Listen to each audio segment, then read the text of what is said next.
with all that's happening with cable and with the internet, A, you have to leave shows where they are.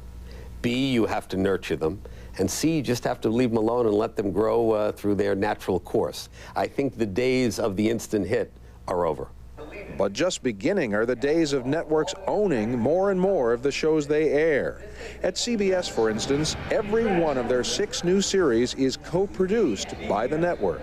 Let me give you an example. Everybody Loves Raymond is a show that we own a piece of. In addition, we distribute that show. That show is now going to make tens of millions of dollars out in the marketplace, being sold for syndication. That is another source of revenue for the network. Oh, and remember those upfronts we told you about earlier that are designed to impress the ad buyers? Well, industry analysts expect those buyers to spend up to 9% more this year than they did last year, when they paid the networks more than $6 billion. So it's not time for a pity party just yet. You know, I think the networks are the underdog now. And, you know, we've been beaten on, we've been kicked around, we've been counted out. So I think it's going to be a great time for the networks that are smart enough to survive. So tune in next year, same time, same station, new upfronts.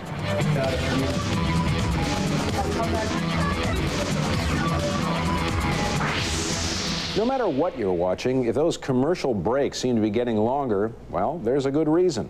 An hour of primetime viewing now averages close to 16 minutes of commercial clutter. That's an all-time high for what you might call TV interruptus. Well, we have lots more ahead, including our post-game analysis of the TV season that just ended, the gambles that didn't pay off, the trends that tanked, and of course the real winners, the shows that have been given a second chance. Jackson David, take one. Mark? Sports Night, a winner for next fall, despite a losing record. Boy, it's almost hard to believe we're in 3rd place. What's going on inside TV's quirkiest newsroom? That's next on CNN and Entertainment Weekly. Newsstand, CNN and Entertainment Weekly, presented by IBM, solutions for a small planet. And American Express, wherever you are, whatever you're doing, American Express helps you do more.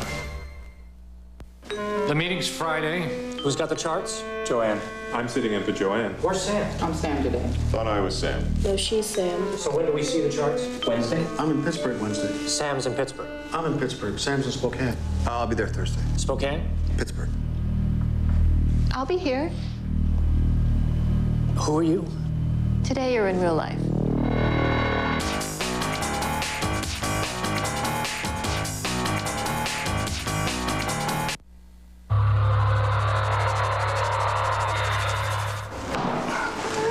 What kind of rooms you got? King size. You got room service? Donuts and coffee. Got entertainment? All rooms have every movie ever made in every language, anytime, day or night. How is that possible? Could your business use the bandwidth to change everything? Ride the light. Quest. Great movie.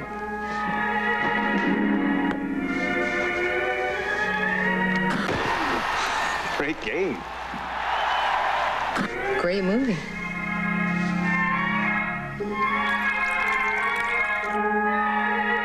Gossamer Bay.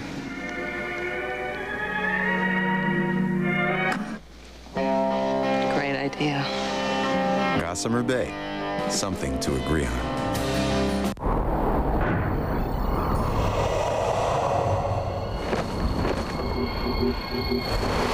With the most horsepower in its class, the Acura TL silences the competition.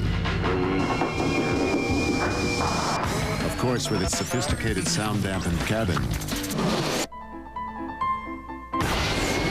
you probably wouldn't have heard them anyway.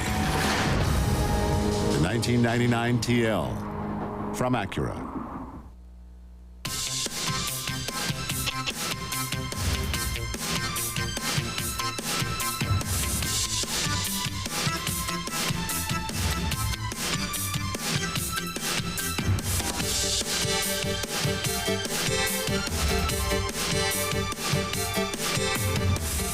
Six other freshman shows from last year were canceled. The list of renewals does have some surprises, and in a moment we'll talk about them with the writers and editors of Entertainment Weekly.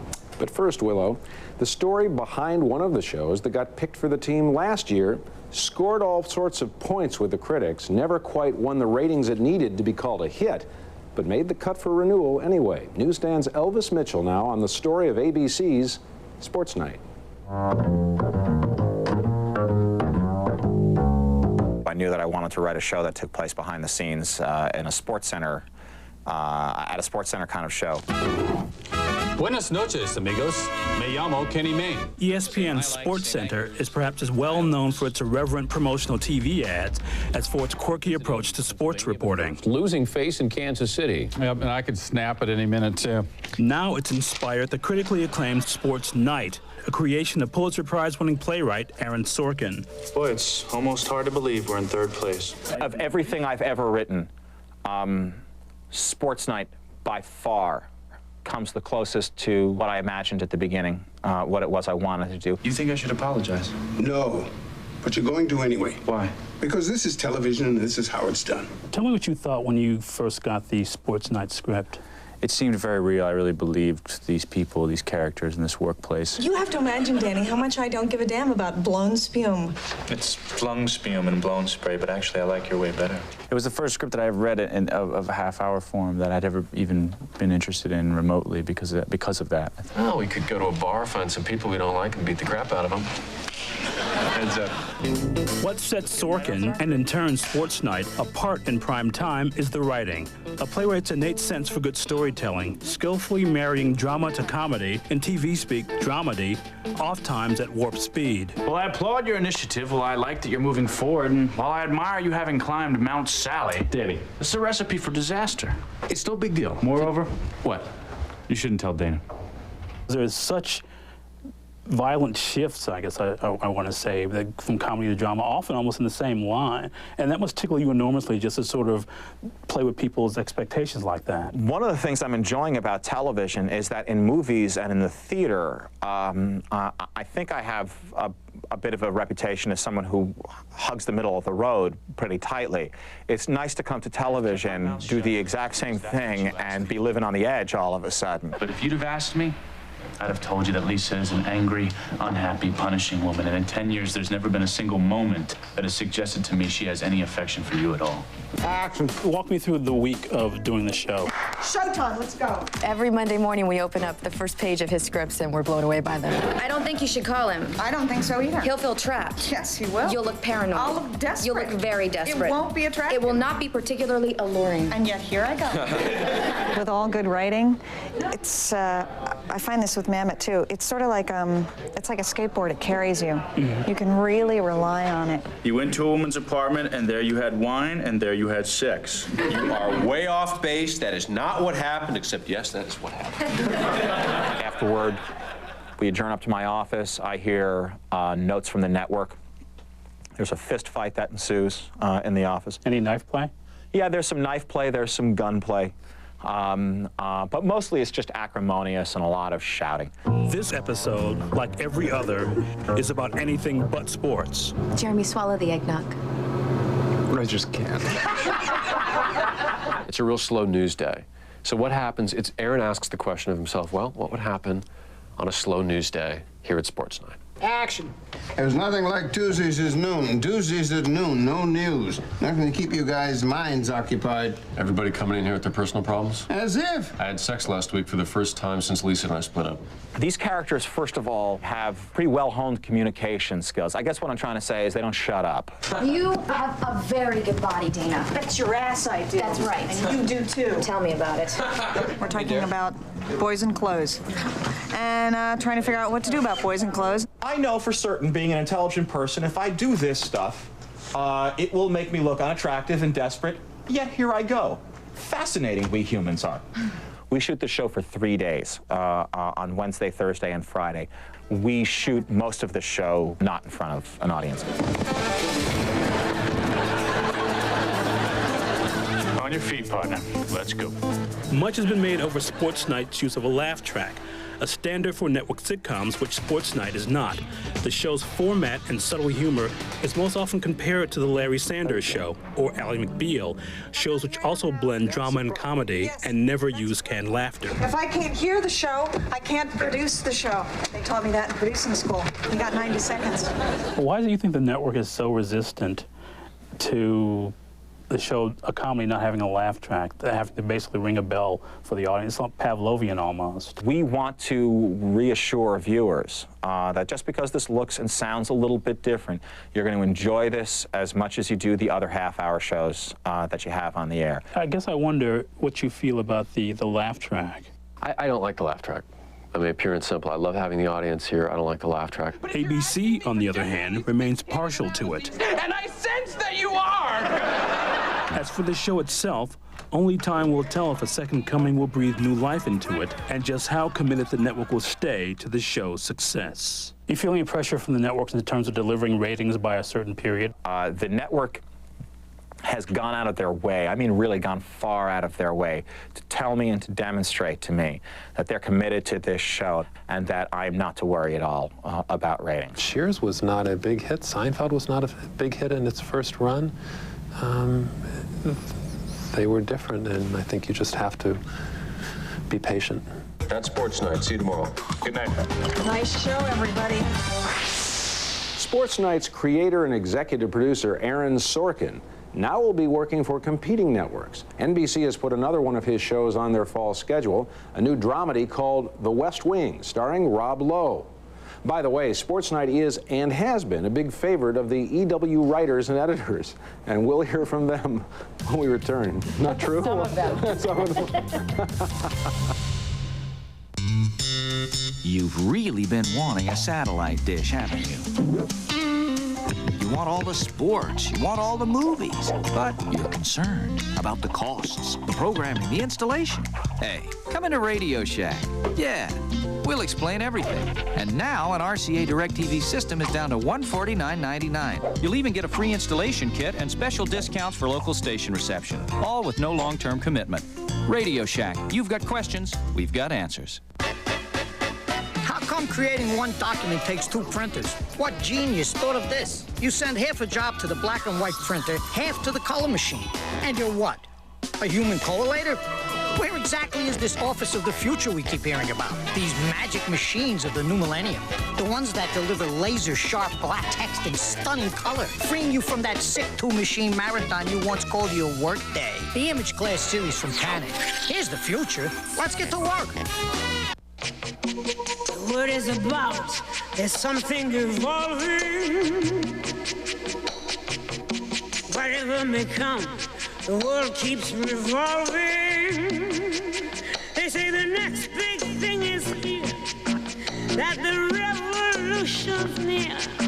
But to me it seems quite clear that it's all just a little bit of history repeating.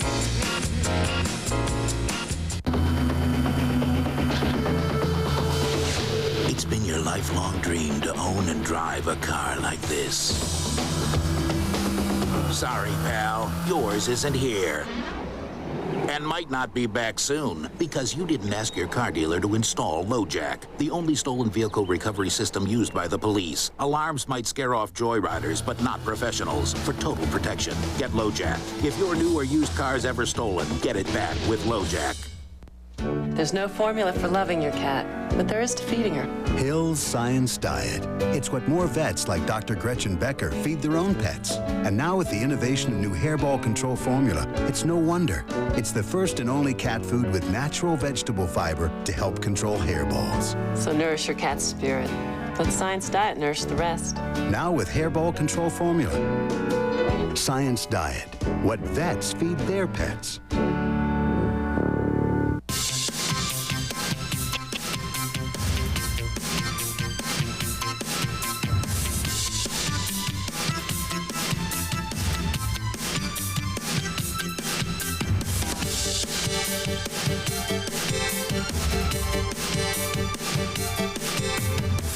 The latest cancellations, names of shows you'll meet again someday in Trivial Pursuit. Now it's time to hear from our panel, the writers and editors of Entertainment Weekly. Let's look back at last season now, what worked and what didn't work. And, you know, dirty little secret about the magazine, you guys are actually fans of television. So, Mary Kay, how would you evaluate last season?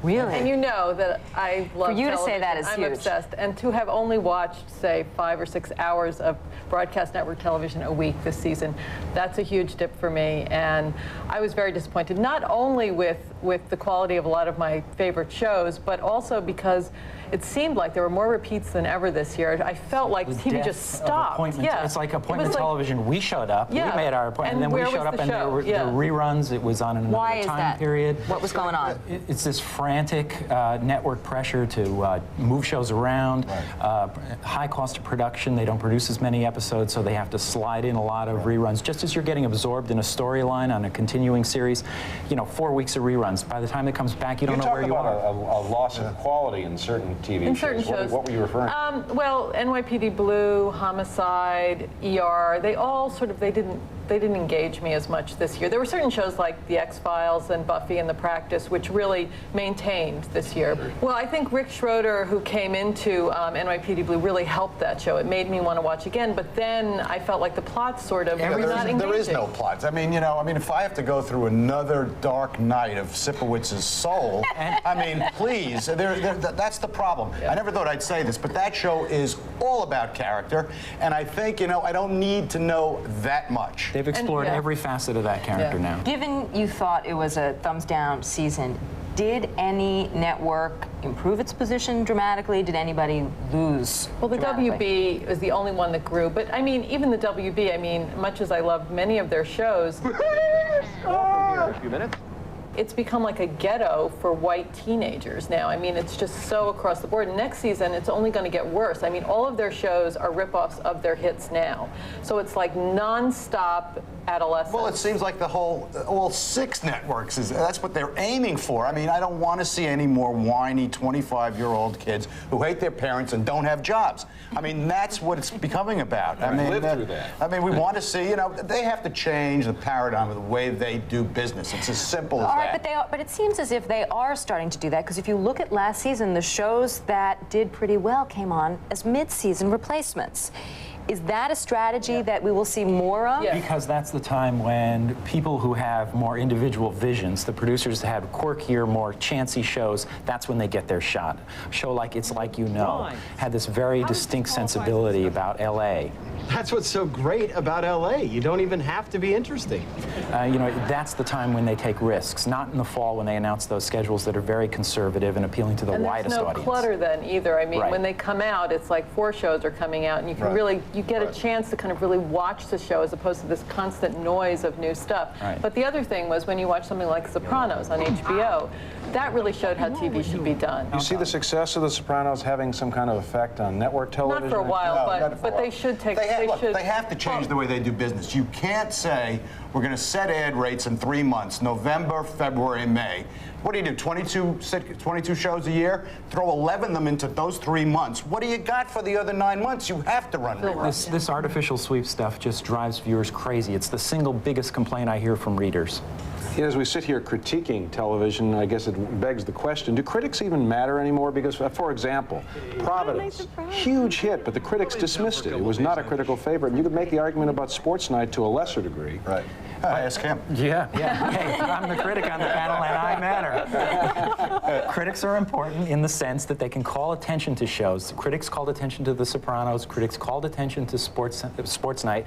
And you really bring attention to a show, and at least it helps keep it going for a while. Sports Night stayed on because of critics, because it didn't really have the viewership to keep it going. I mean, that was really about people writing about it over and over. A network feels that if it gets press coverage for a while, it really helps, it gets attention, and it can build an audience. And gives an insecure group of network execs reason to stick with something.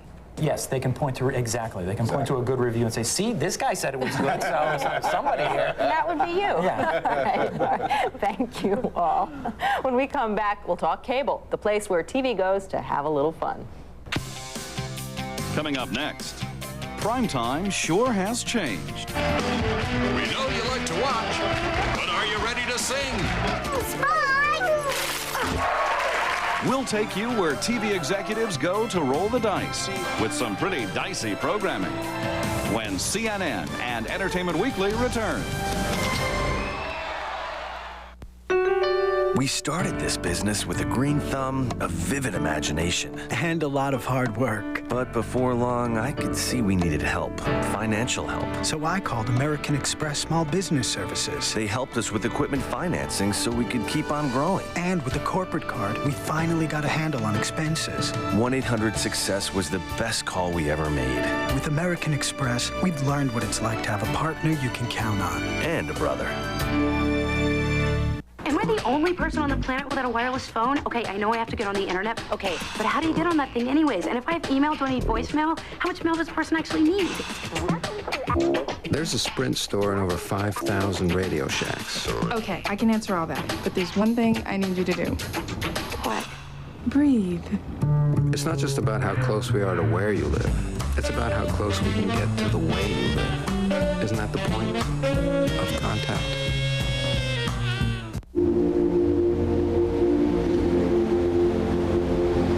It was called the greatest generation any society has ever produced. They were ordinary people who half a century ago did nothing less than help save the world. Millions served in uniform, millions more served at home, and nearly 500,000 gave their lives. And yet there is no national memorial to honor their sacrifice. It is time to say thank you. Call now and help build the National World War II Memorial. Sunday on CNN, the late 40s and 50s, Jackie Robinson breaks baseball's color barrier, and rock and roll is born. Sunday on CNN. This month on TCI Digital Pay-Per-View. Captain Insano shows no mercy. We've got the stars that'll keep you in stitches. This is good. Adam Sandler gets a shot at the title in The Waterboy. Chucky gets lucky in the very naughty sequel, Bride of Chucky. And reality gets a touch of color in Pleasantville. So don't delay. Order a movie. Yes, I'll do it for you. Use your on-screen program guide to order TCI Digital Pay-Per-View tonight.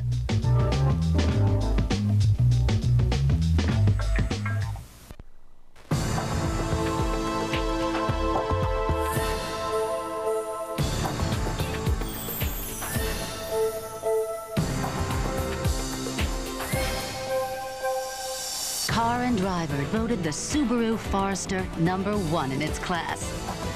And with full-time all-wheel drive and more horsepower than the Honda CR-V, the Forester isn't just easy to own, it's tough to beat. The Moneyline News Hour with Lou Dobbs, weeknight 6:30 Eastern on CNN.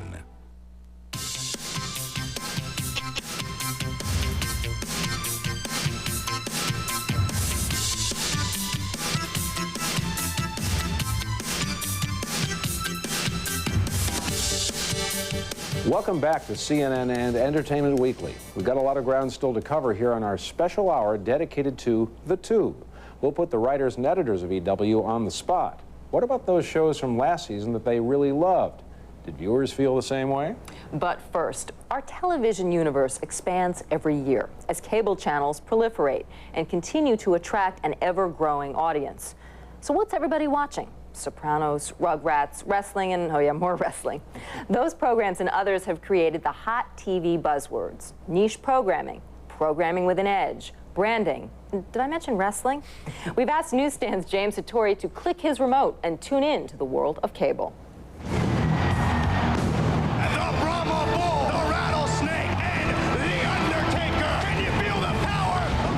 In the battle for cable TV viewers, wrestling has the championship belt. I certainly wouldn't call WWF Shakespeare, but it's truly populist entertainment. Hamlet probably couldn't draw the more than 7 million viewers that watch wrestling on Monday nights. Wrestling is a phenomenon. USA carries wrestling, TBS and TNT carry wrestling, and they do enormous ratings. In fact, the Monday night wrestling shows do anywhere from a 3 to an 8 rating in a cable universe where a show that does a 1 is considered a hit. Most weeks, the top 5 rated programs on cable are wrestling. They're gonna love it. The rest of the top 10 is usually dominated by Nickelodeon, especially those Rugrats. But after the kids go to sleep, Louis Brazzi sleeps with the fishes. Luca Brasi. Luca. Whatever. they may not be the Corleones, but The Sopranos on HBO was an offer cable viewers couldn't refuse. The biggest hit on cable this season was The Sopranos. It was a very well-written show, well-acted, well-cast. A dynamite show. And a ratings juggernaut. Its season finale last month drew more than 3.5 million viewers on HBO, which is in an estimated 30 million homes. That's twice as many viewers as were watching the WB that night. That's my mother we're talking about. But not everyone can be a soprano, with the cable universe growing from 74 channels 10 years ago to more than 200 today. Programmers are trying anything and everything to hit the right note. Lifetime for women, MTV and VH1 for music, news channels, shopping channels, Comedy Central if you like to laugh, the History Channel if you don't. Talk about a full plate, which leads us to the Food Network. 24 hours a day of slicing and simmering. After you peel back your skin on your bologna. After 5 years, the network's big cheese is New Orleans restaurateur Emeril Lagasse, whose on-camera performance is as peppery as his Cajun cooking. And then you want to talk about BAM? Believe me. Lagasse just signed a multi-million-dollar deal that'll keep him in the cable kitchen for the next 3 years. It was kind of a joke in the foodie world that these people were going to try to undertake this whole challenge of doing a food channel, and now I just kind of smirk and smile and go. They're not laughing anymore. You know, and go, hey, you know what? It's a beautiful thing. And what it does is extract. But Emeril is apparently a show for the discerning TV palate. His nightly viewership only 200 to 300,000. Highway to Heaven reruns on PaxNet get more viewers than that. But in the cable universe, even a small audience, seasoned with some big personalities, can be a recipe for success. We're living in the land of Lilliput, where small is beautiful. And the fragmentation right now, there are so many cable networks. And what used to be a big, huge number has been reduced substantially, and you're really proud of a 1 rating. And I think one of the advantages that cable has is the fact that they can run this program Monday through Friday. So what that accomplishes is 2 things. A, it brands the network, because you know what that network has on its air. And secondly, it brands the time period so that you know 10 o'clock every night I can watch this particular program. Still, broadcast networks are the 800-pound gorillas when it comes to delivering big audiences to advertisers. You have little services that appeal to newsies, and you have foodies and Western fans and sci-fi fans and knitting fans and macrame fans and, did I mention fishing? No. Oh, and fishing fans. They're all there. There's a gazillion of them. And you got 3 men and a dog watching. Cable networks, well, most cable networks don't care about the dog, but they will take the 3 men, especially if they're between the ages of 18 and 34.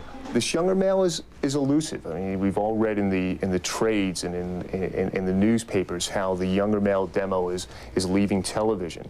Well, to us, how to go about and capture that audience and bring them back into television. This is like the Holy Grail, right? I absolutely feel that it's the Holy Grail. Going down to South Park, gonna have myself a time. The success of programs like wrestling and South Park among young males has set off a new gold rush. Cable executives scrambling to lay claim to this coveted group.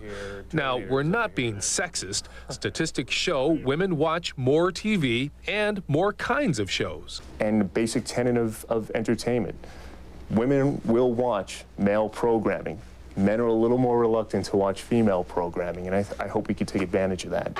That's why FX will be running Tough Man competition. Any similarity to wrestling is purely intentional. When it comes to winning over these male viewers, the mantra seems to be go low for high appeal. For instance, on USA, you can see Happy Hour, celebrities singing karaoke with Amit and Dweezil Zappa. I get knocked down, but I get up again.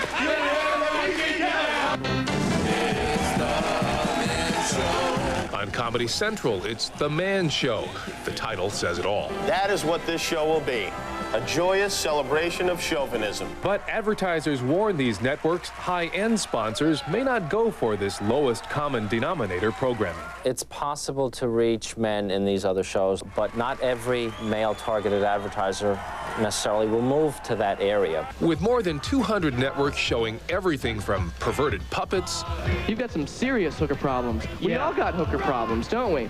...to a biography on Raquel Welch. But at the age of 15, she blossomed into a voluptuous beauty.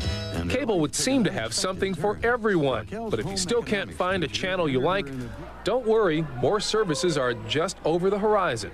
Like Baby TV, the Beauty Channel, the Boating Channel, the Gospel Network, Fashion TV, the Museum Channel, the Pet Channel, the Puppy Channel, the Recovery Network, the Therapy Channel, the Football Channel, Home Improvement TV, the Love Network, the Parents... By the end of the year, there will be close to 300 cable channels available around the country. But still, how many times have you heard someone say there's just nothing to watch on television?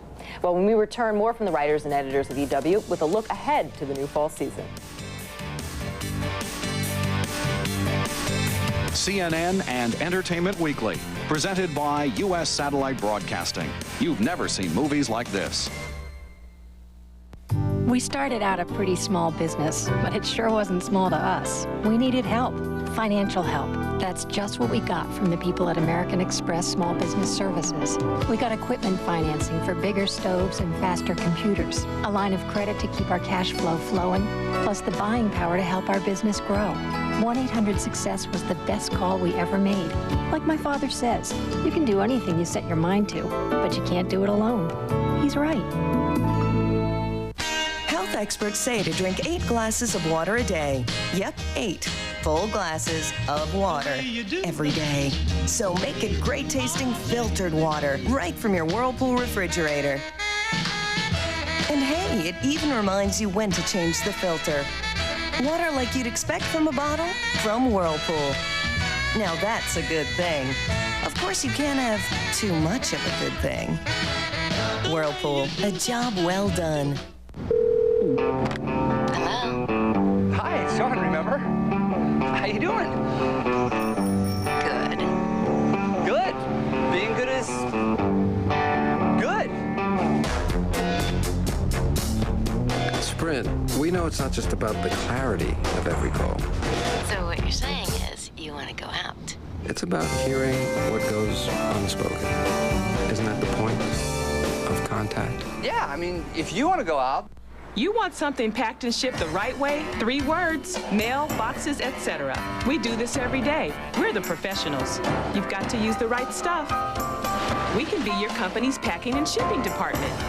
Have something fragile to pack and ship? No problem. I'll take care of it. This should be double boxed. Say you want to ship a grandfather clock.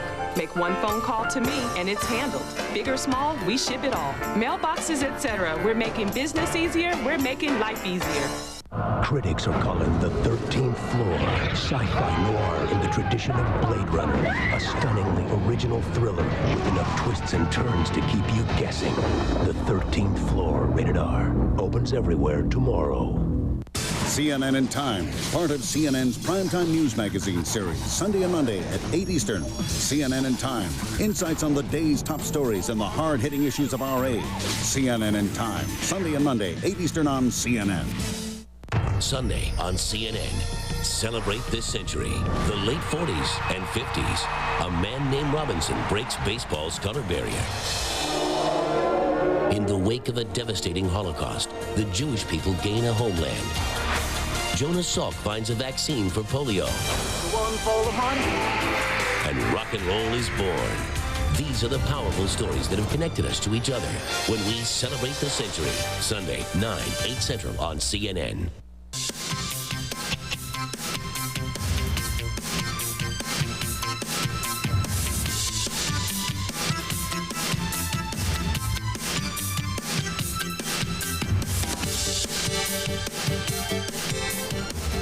Now, earlier we showed you what the traditional broadcast networks are planning for the fall. So the question we want to put to the writers and editors of EW is, What exactly are they trying to accomplish with these schedules, Ken? They're trying to accomplish an impossible paradox, which is they want to establish their own individual identities, like, you know, ABC's that bright yellow network and CBS is the old people network, plus they want to attract that big mass audience. They're clinging to that old idea that everybody watches the 3 or 4 major networks. You've all seen the schedules for the new shows and the new season. Anything that strikes you as a possible breakaway hit? Breakaway hit, no. I think there are some real quality shows. The guys who created 30-something, Ed Zwick and Marshall Herskowitz, have this lovely new show called Once and Again that I think is a show that people really ought to make a point of finding and watching. I was just wondering if it wouldn't be strange for you if I could, if I was to... Mom, who is that? Buy you a cup of coffee. That's a school. I want to talk or to dinner, or something like that. No. All right. Would that be weird? All right. Being parents in the same school. Go to the rag. Go to the rag. You know, if there is any... We'll call. I thank you so much. Bye-bye. I'm not in trouble, am I? CBS has a show called Freaks and Geeks, which is totally unlike the WB. NBC, isn't it? Yes, it is. I'm sorry, on NBC. Yeah. Which is totally unlike what you were saying about the Warner Brothers network, which is that it's ugly white kids instead of pretty white kids. Oh, Mr. Bones, Mr. Spock, may I join you here in the Enterprise Mess Hall? I'm so hungry I could eat a tribble. I don't get it. Do the other networks smell blood now that NBC is off a bit? Oh, I'm sure. I mean, all of them are counter-programming against Thursday this year. That's the first time in about 4 years that they're all moving strong shows or potentially strong shows against the NBC block. Does anybody stand a chance? Sure. I think this year more than ever. I will be very surprised if ER maintains its hold on #1 for all of next season. I think it's dipped in quality, and Frasier just did not stand up at all this year. Right. Friends is really the only show, and they just moved Will and Grace, which was their only other funny show, off of Thursday. And Law and Order is going to have a spin-off on the air. It's focused on a sex crimes unit, as I understand, of the police department. What I'm wondering is, with all this talk about violence and so forth on television having an influence on young people, yes, doesn't that seem a little strange? I think, speaking of violence and what came out of Colorado, I think this has affected a sea change, or it will. I think producers and network suits are going to be looking for more family value entertainment. Shows on the order of Providence or Seventh Heaven. I think that will be a trend. The only reason that Law and Order spin-off show got on the air is because Dick Wolf has such a good reputation for quality with Law and Order. I think if an unknown producer had come up and said, I want to do a sex crime unit show, they would say, what? No, that's too chancy. That's interesting, because it strikes me that the networks are turning to a handful of well-known names to turn out. And the network, shocking sign of how bad TV is right now is that next year they will program an hour of Ally McBeal outtakes. Yeah, it's a half an hour. Rather than bring a new show onto the air and try something interesting and entertaining, they're going to take an arc that would have been in Ally and unused run footage it, and call it Ally. So I think ABC should run the practice and call it the Prac. And this is the problem. Now he's got Ally McBeal the hour, Ally McBeal the half hour, the practice, and Snoops. He's got, now he's a brilliant guy, but he's got 4 shows. Chicago Hope. He's going to be doing work on Chicago Hope. That's ridiculous. Nobody can do 5 shows. All that and Michelle Pfeiffer at home. I mean, come on. Really? It's Heart Attack City. When we come back, we'll go to the videotape and put our panel of experts on the spot.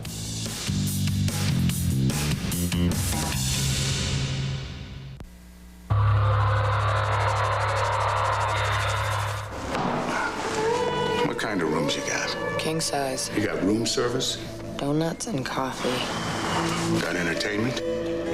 All rooms have every movie ever made in every language, anytime, day or night. How is that possible? Could your business use the bandwidth to change everything? Ride the light. Quest.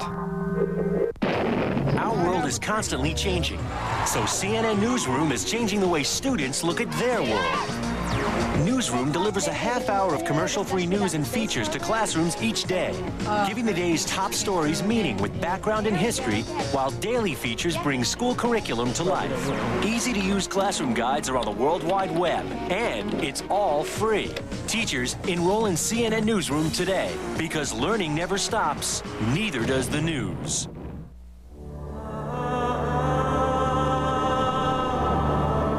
It's time I traveled lighter and threw away my maps and made up for the seriousness of my youth with a little madness.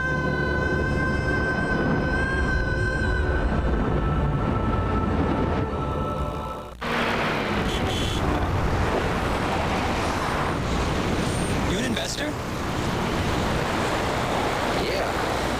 Yeah, me too. I'm using that Discover brokerage. You know, online. I just started. I'm so sorry, Mr. Jellison. I had some trouble with the trailer hitch. Oh, that's cool. You need a ride somewhere?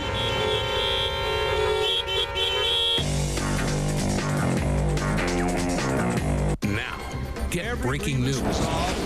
No matter where it happens. See the interviews that'll make today's headlines. Preview the markets and get a jump on the business day. Catch the scores and the must-see highlights. Check the forecast, weather clear across America, and do it all before you head out the door. Early edition, first with the news you've been looking for. Weekdays, 7 Eastern on CNN.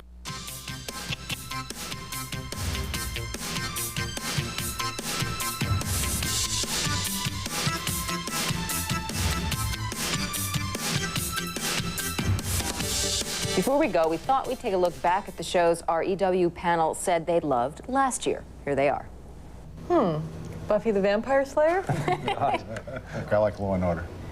Teletubbies. No. X-Files. Sorry, X-Files. We love teasing you about Buffy. Where would we be if we couldn't tease you about that? What about this season?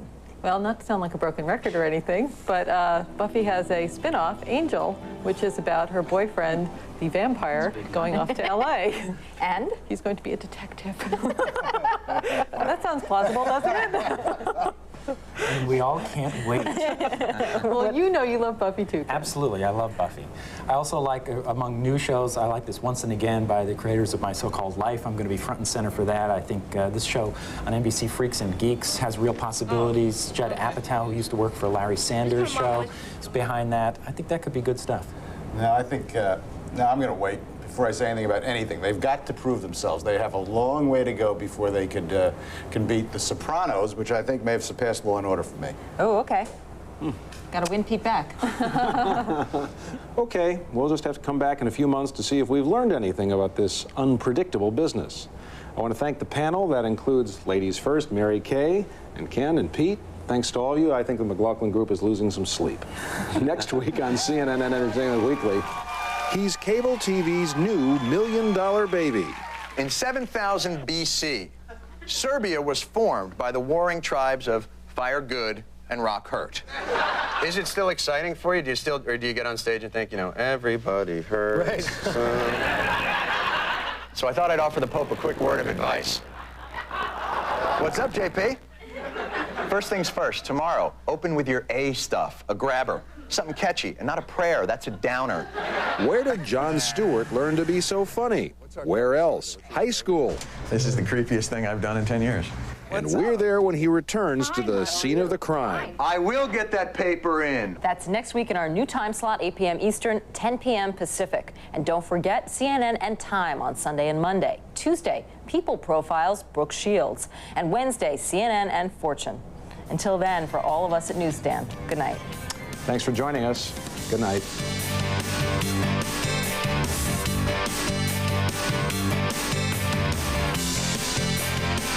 To purchase a transcript of this program, please call 1-800-CNN-NEWS. Visit us at cnn.com/newsstand and join Entertainment Weekly online at EW.com. For more reporting of this kind, read Entertainment Weekly. It's at your newsstand.